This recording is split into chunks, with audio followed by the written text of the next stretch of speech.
ကဲအခုသင်ခန်းစာ73ကိုရောက်သွားပြီဒီသင်ခန်းစာမှာလည်းဆန့်ကျင်ဘက်စကားလုံးလေးတွေကိုဆက်ပြီးဝေမျှပေးသွားမယ်ပထမအုပ်စုအနေနဲ့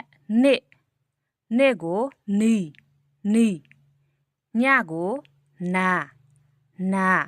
နောက်တစ်မျိုးကတော့နေ့ဆိုရင်မှု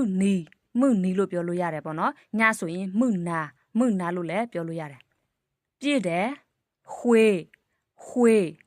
မပြည့်ဘူးပေါ့နော်ဘာမှမရှိဘူးအထဲမှာဘာမှမရှိဘူးဆိုရင်စက်အောင်နမ်းမိတ်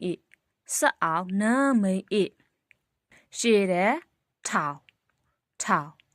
တိုတယ်ဖူ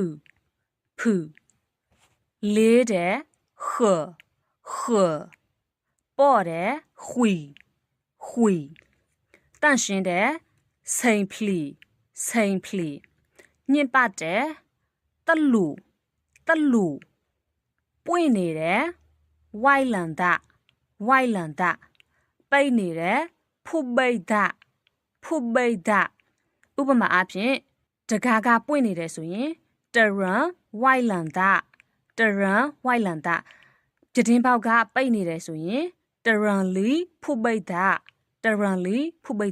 ကဲဟုတ်ပြီဒီနေ့ဝေမျှပေးခြင်းတဲ့စကားလုံးလေးတွေကတော့ဒီလောက်ပဲเนาะအားလုံးကျေးဇူးတင်ပါတယ်နောက်ထပ်ဗီဒီယိုမှာပြန်လည်ပြီးတော့မှဆုံတွေ့ကြမယ်စကုတ်စတာကိုဒီကွာဒီလော